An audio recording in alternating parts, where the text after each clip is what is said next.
let's go ahead and let's get things rolling. I know we've got 32. I know we'll have more people come and join us, but we really want to make sure that we honor your time. If you haven't yet, we want to know what program you're with. We want to know where you live. We want to know what sport you want to know more about. I want to learn about Ultimate. I got exposed to Ultimate, and I'm all in. I got to figure it out. I got to go play. And I'm going to get Coach Andy to be my personal one-on-one coach to help me get even better at Ultimate, because he is the best Ultimate coach that I know. To get us started, we want to do some check-ins. Go-karts. That's a good one, Ryan. I'm sorry, you made me pause on that one. That's a really good one. We want to do some check-ins. We want to check in and see how you are. It is starting to get late in the afternoon for some of us. Maybe we're coming off of a good lunch here. Maybe we're sleepy. Maybe we're invigorated. We're ready to go. So we're going to do a 1 to 5 check-in. We're going to throw a poll up right now. We encourage you to come and give us a vote. 1, maybe you need a little bit more time to get into this. Maybe you're feeling the after lunch doldrums. I need a nap. I think, we could all take a little siesta. Maybe 5, you're ready to go, and anything in between. Thank you, guys. We see a lot of votes starting to come in. That should pop up, and just give us a vote. A lot of 4s. Look like 4 was in the lead, coming back to the pack a little bit. Thank you guys so much. So take a look at these numbers as they keep coming in here, and keep this in mind. We're going to get out to some breakout rooms today. You're going to have an opportunity to see some new faces, meet some new people. So just keep this in mind. Keep in mind where you are. Keep in mind where your friends may be. And it looks like we're all in pretty good spaces, though. And maybe we can push ourselves to really talk about our subject today, and that's all about reflection. So before we get it, let's talk about a couple of little Zoom tips and tricks, a couple of buttons I want to point out. The mute button, be ready on that button. You'll be automatically muted. We have a trainer that helps us keep everybody muted so that we can all hear really well, but we encourage you to give us some input. And so there are going to be times we ask you to unmute yourself. So quickly unmute yourself and come and share with us whatever the question is that we're talking about. You're also going to see your stop video there. We'd love to see your faces. It's so good to see your faces. So if you want, turn your video on. Let us see your face for a little bit. And if you got a lot going on, you got a lot of things in the background, and you want that privacy, feel free to keep that off. And then finally, your chat button. There are going to be times where we ask some questions, and we want you to engage with us in the chat. We got a trainer who will read off your responses. So hit that chat button, come and chat with us. Again, we know that life doesn't stop just because you're here with us. I know me personally, I've got a senior in high school. This is his last week in school. He's sitting here doing work, and the wife is on conference calls, and we're all flip-flopping and moving around. And so life doesn't stop that you're just because you're with us. But we know that everything we do here is going to be opt-in, opt-out. We challenge you just to come and engage with us as much as you can.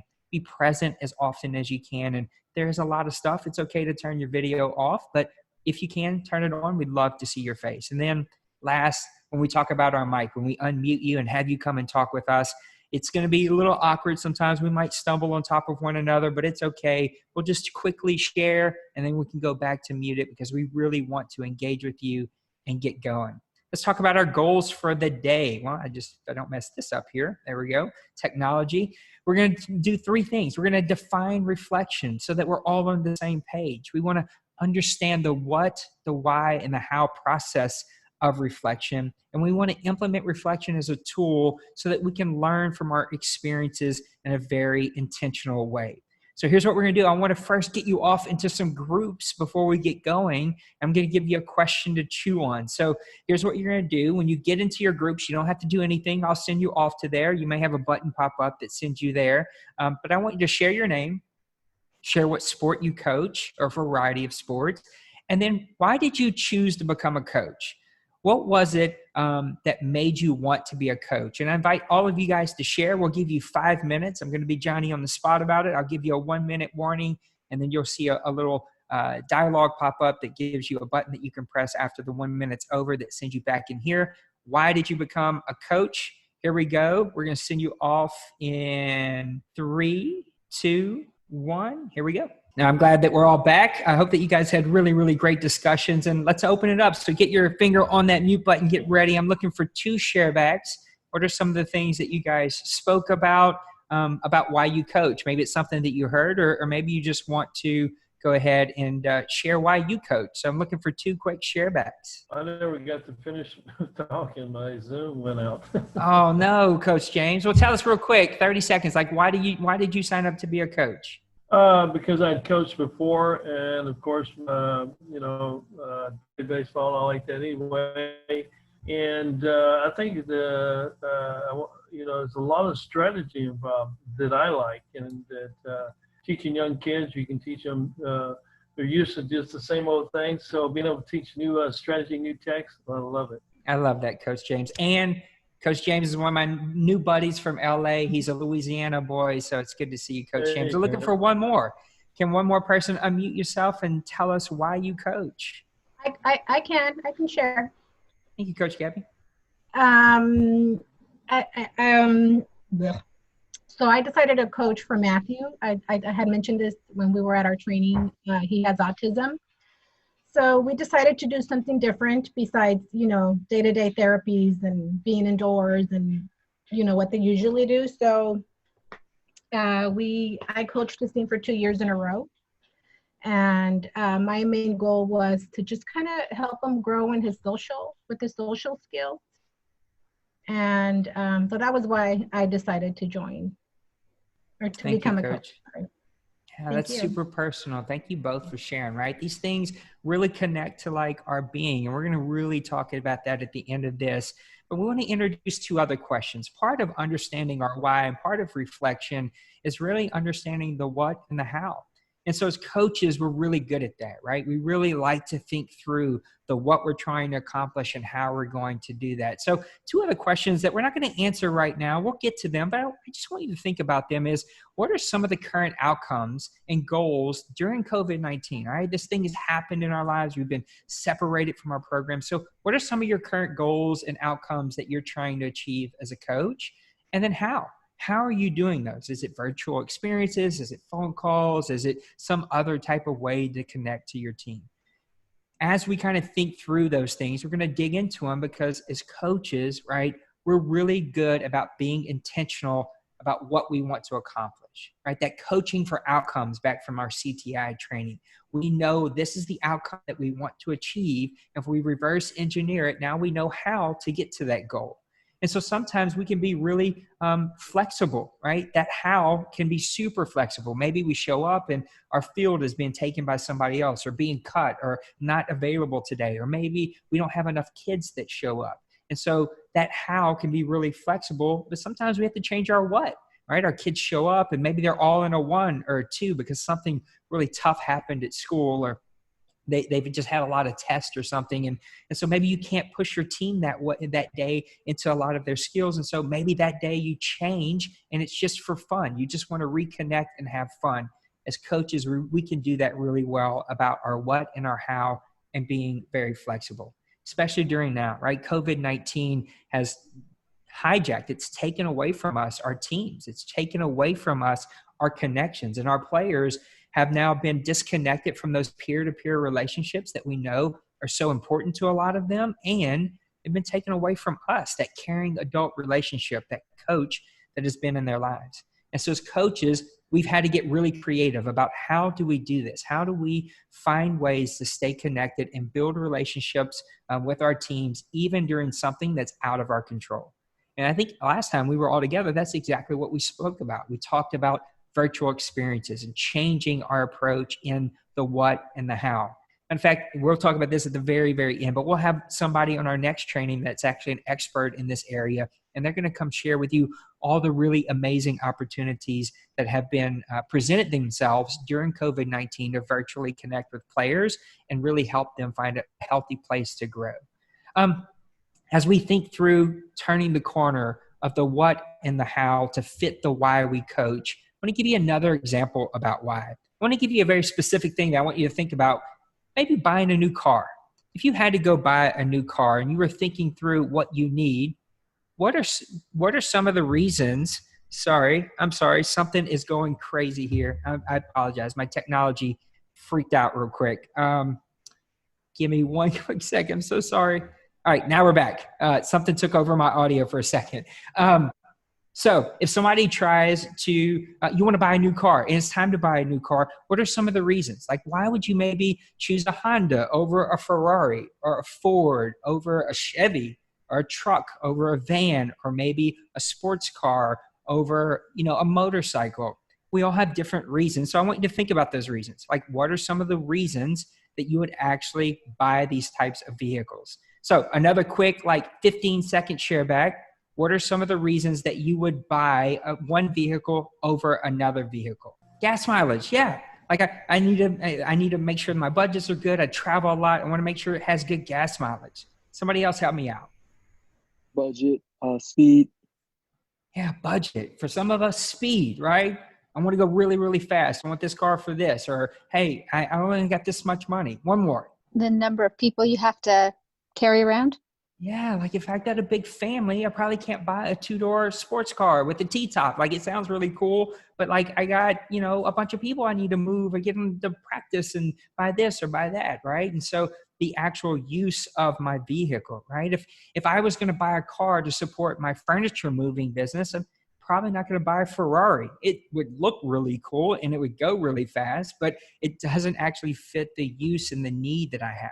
So these are those things that we used to talk about at CTI when we talked about context, right? All of these little things build up the context that help affect the why we purchase certain vehicles. We want to dig into that, right? Because we understand that when I understand my why, and I understand the thing that is going to drive the decision, I can be more intentional about making those decisions.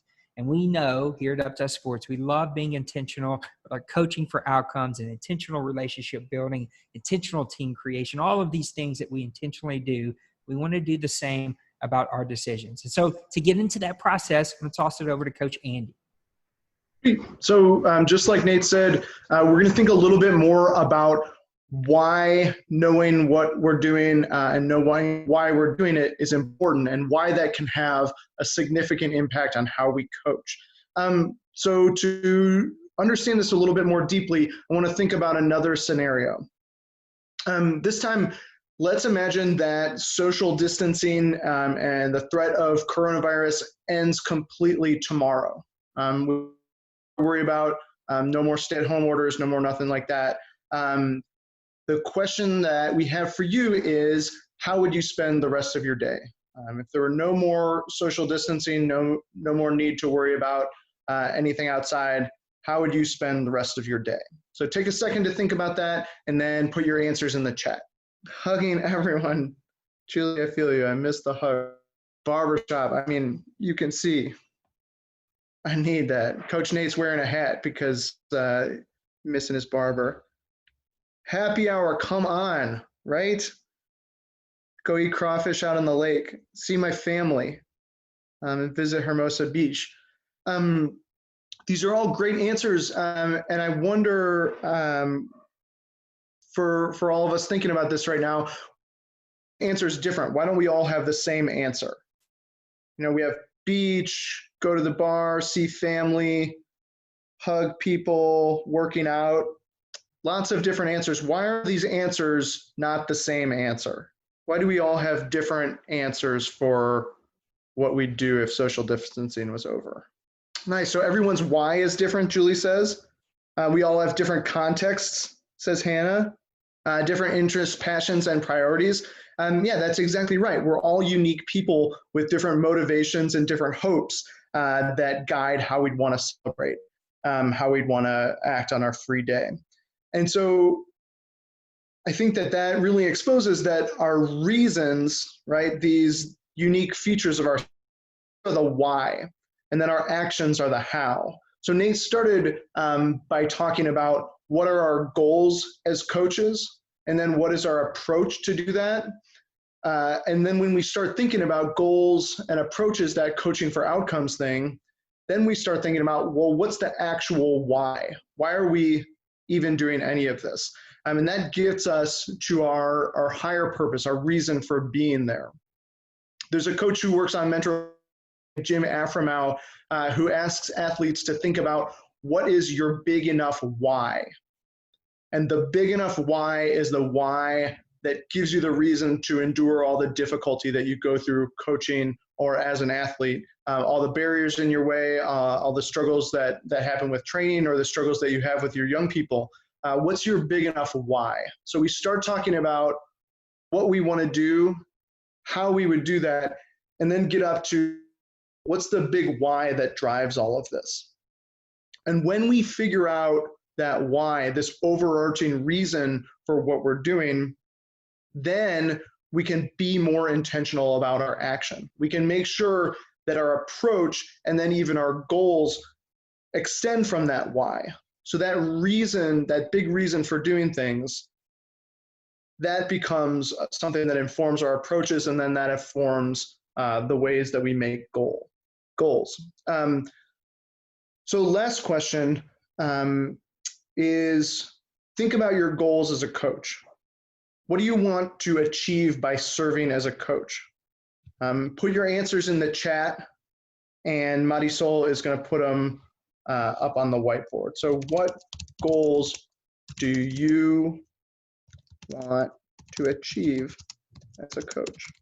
Make a difference in each one child's life. That's so great. Gabby, that's awesome. Just one person, right? One more kid for one more day, we always say.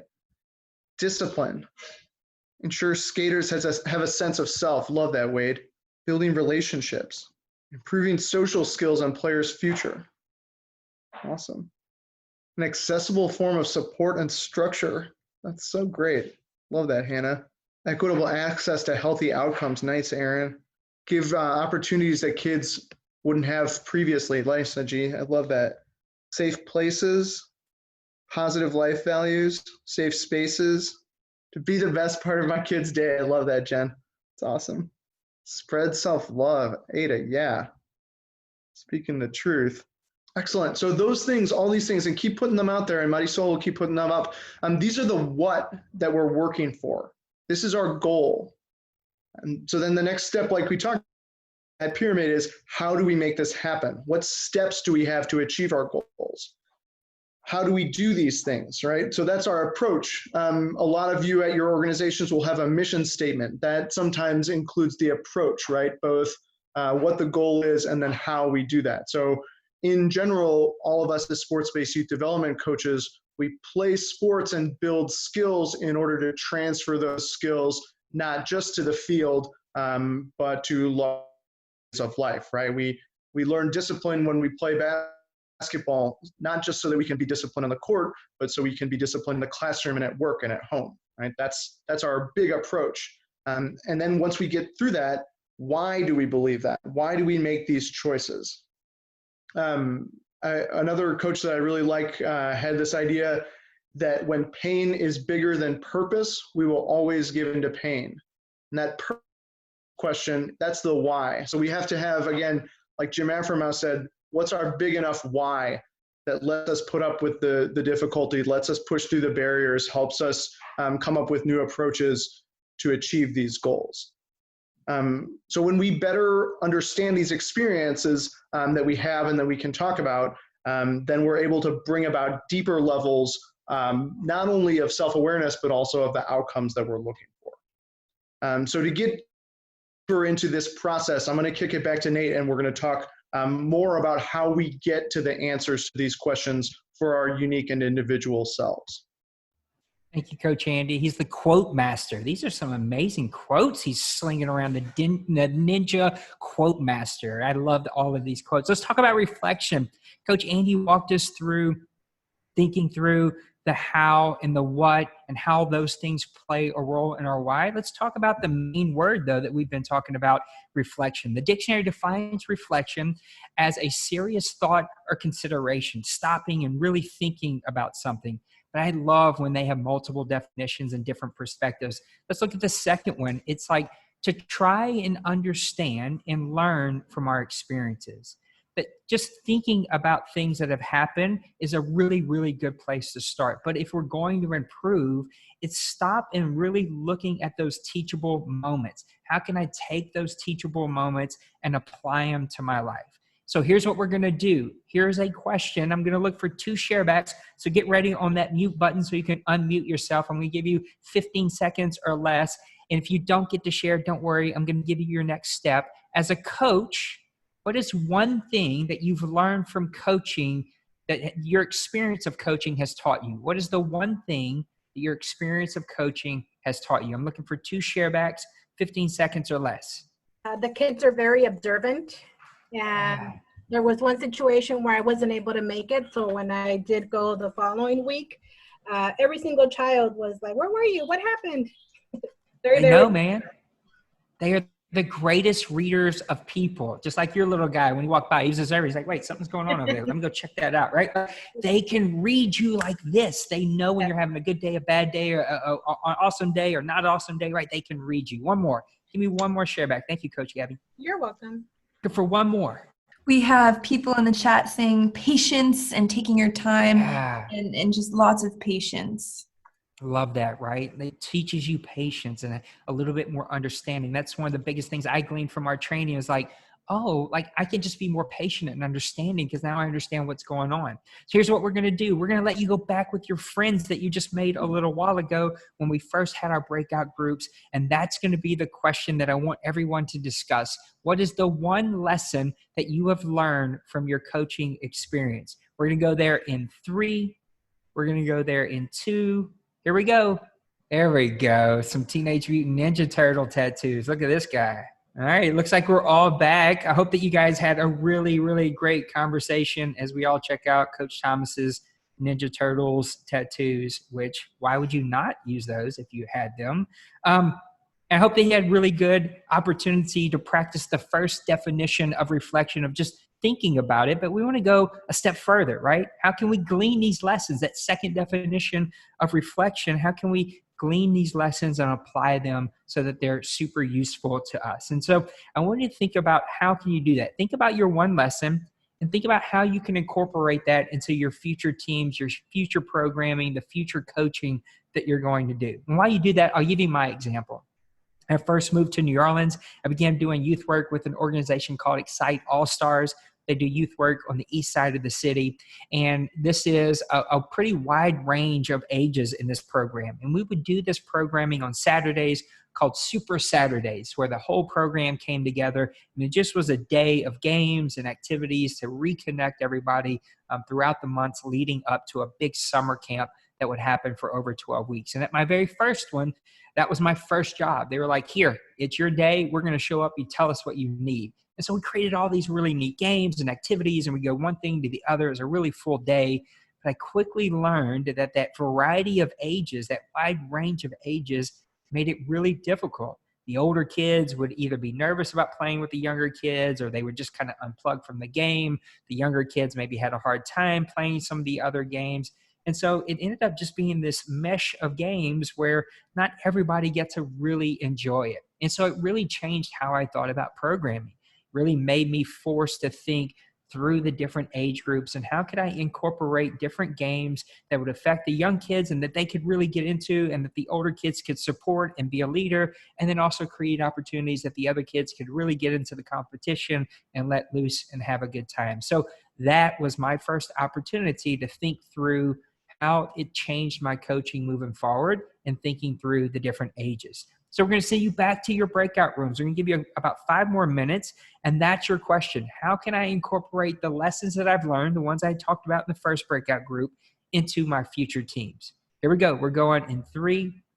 I think we're going to recreate the same groups in 2, 1. See you in a minute. Awesome. It looks like we're all coming back now. Get our share screen back up. Good conversations. Get your finger ready on the mute button. Looking for one quick share back. How are you going to incorporate the lesson that you learned into your future team? Somebody talk to me. One of the things I've learned is not only patience, but to learn the children individually, because not everyone will respond the same. And so I really take time to try to learn that individual and see what they're expecting and how much I can use that to help them as far as individually wise and as team wise.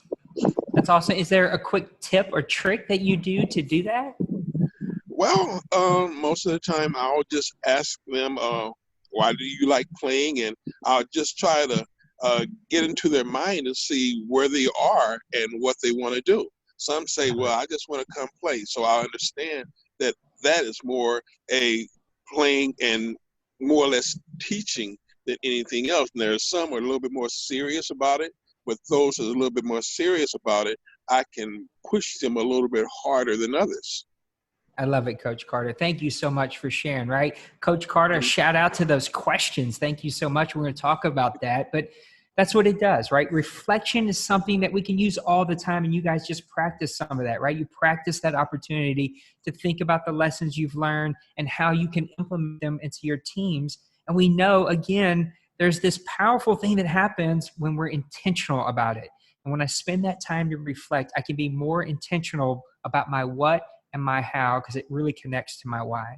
We know that research shows that there's increase in performance for teams are most visible whenever they have an engagement of both reflective opportunities mixed with that experimental learning. Like I can experiment and try something, and I get to reflect. I get to either watch film or I get to look back on it. And we know a lot of professional players, they watch hours and hours and hours of film just to learn what they're doing well, what they're not doing well, and what their opponents are doing well. It's that opportunity to reflect and to learn. As coaches, as Coach Carter just helped us remember, we have this great opportunity to model reflection for the kids that we work with. What is something that Coach Carter just said around questions? What is the ultimate question that we taught that is really great around reflection? Somebody quickly unmute and tell me. How'd you do that? How did you do that? Coach Liz, that's my girl right there, right? How did you do that? The perfect growth question. These growth questions like, how did you do that? What can you do better next time? What'd you see out there? These are all amazing questions that help kids reflect. And we know that this also helps us think about another thing that we taught you at CTI. I'm going to give 10 seconds. If I don't hear the answer in 10 seconds, I'll give it. But what is this thing that we taught you about at CTI that is intentionally creating an opportunity for the kids in your program to reflect? TLC praise. TLC praise is definitely one of them, right? We're teaching them some new words, but there was this moment in time that we taught you to create in your practice that you were going to ask an open-ended good question and step back so that your kids can practice reflection. It was called Team time. Time. Team time. There it is. Thank you guys so much. Team time. It is that intentional incorporation of reflection for your program and for the kids in there so they can have that opportunity to stop and think and apply that with them. Reflection is about looking below the surfaces of our experiences to discover the connections between what I do, the actual programming, the sport that I'm coaching, the drills, with how I do it. No lines, not picking their own teams, my TLC, all of my strategies, and all of that connects back to why I act in these ways. That connects to my core values, what really speaks to me. We asked you at the very, very beginning of why do you coach? That core value, that thing that really connects with who you are as a person.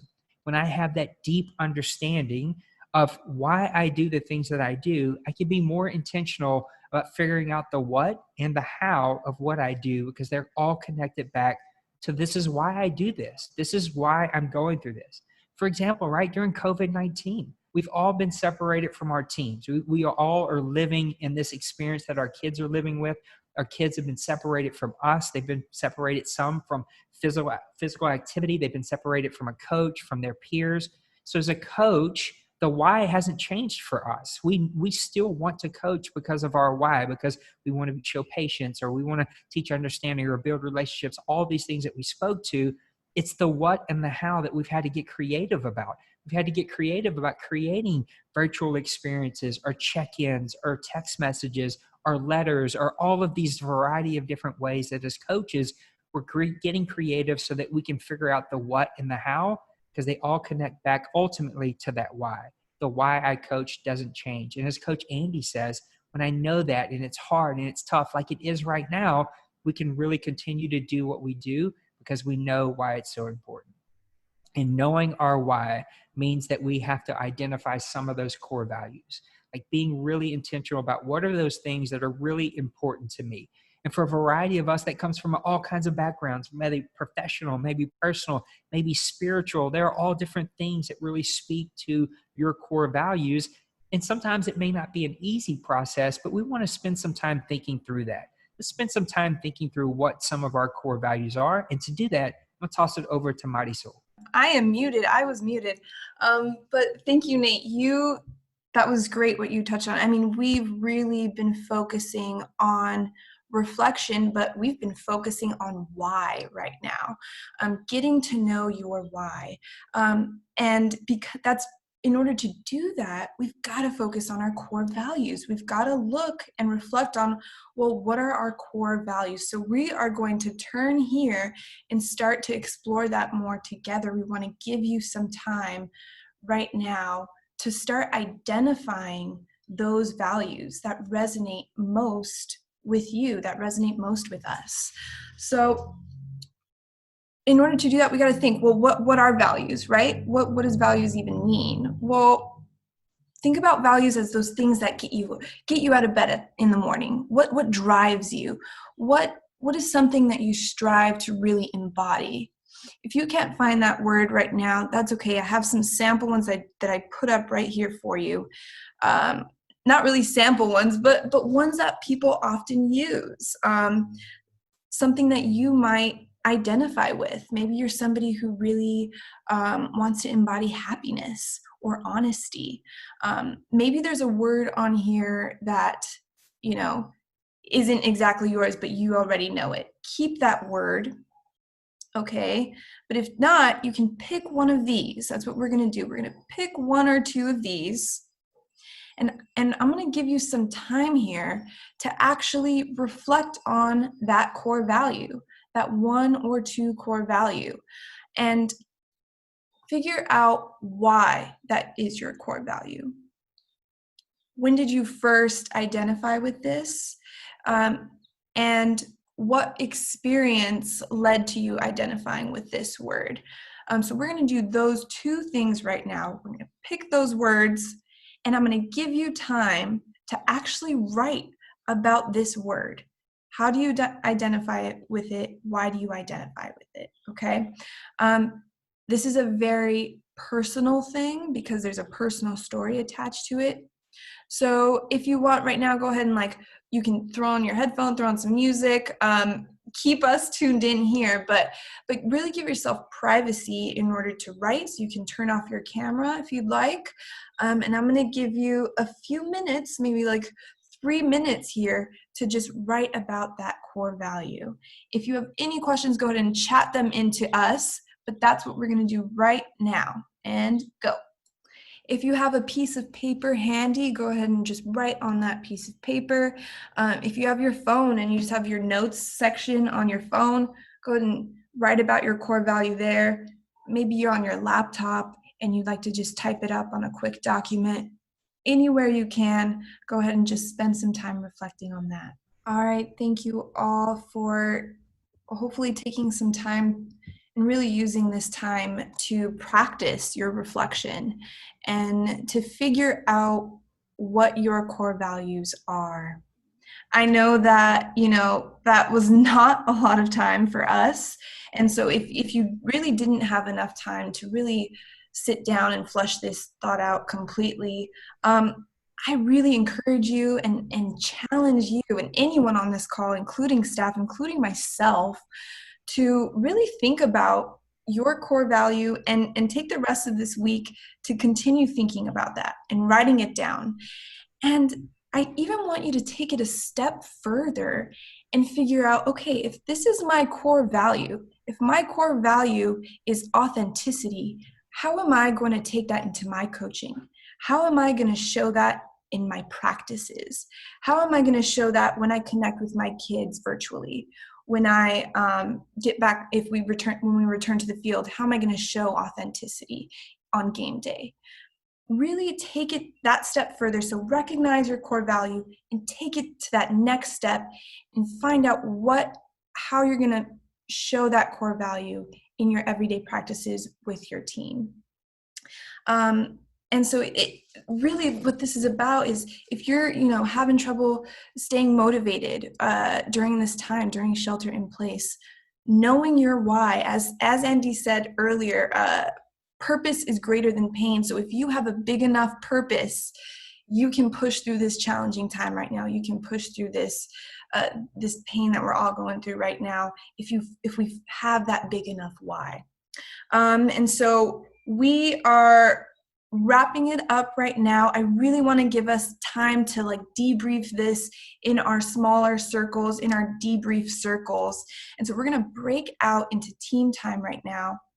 And we're going to actually just be able to talk about this, is how can we incorporate reflection to make us better coaches? And so if you can stick around, we're going to break out into our groups very shortly, and we're gonna talk about this. So I'll see you guys soon. Great work, everyone, on taking time to reflect on your values. Great work, Ryan, with your coloring there. Really beautiful.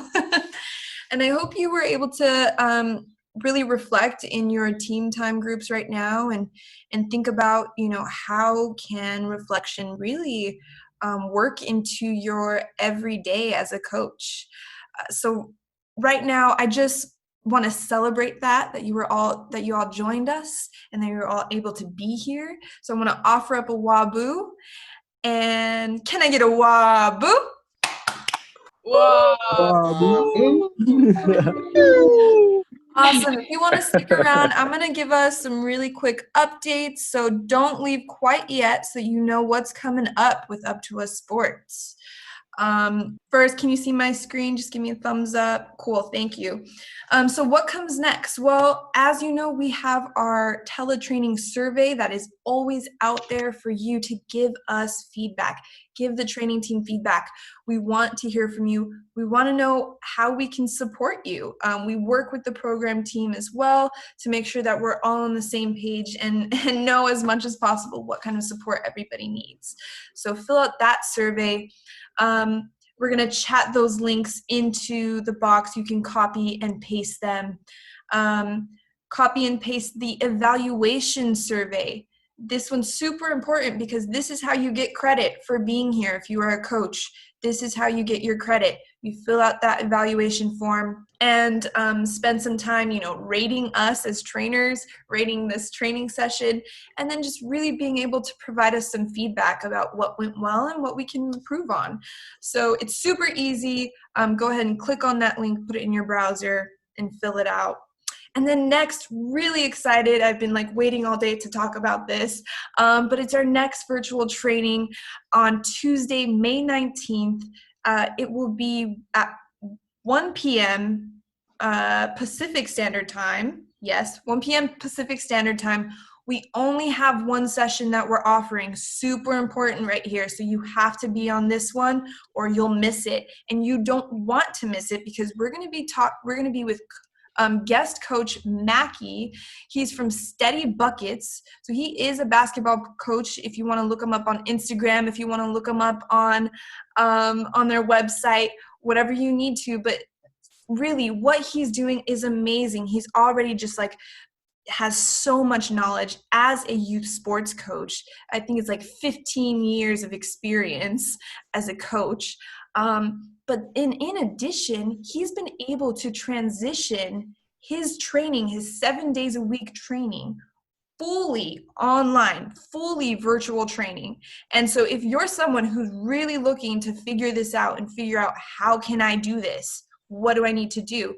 Join us on Tuesday and submit your questions to him. Submit your questions to Coach Mackie.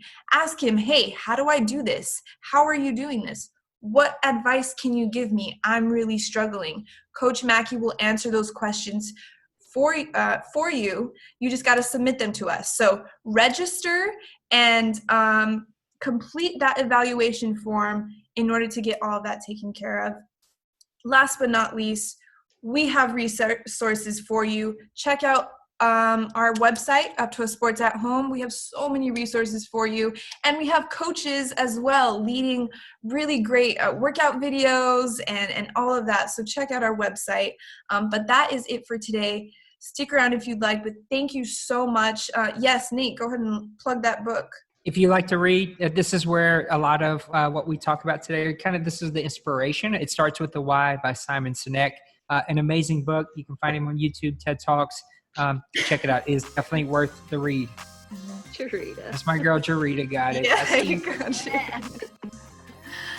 Awesome. Well, thank you, everybody.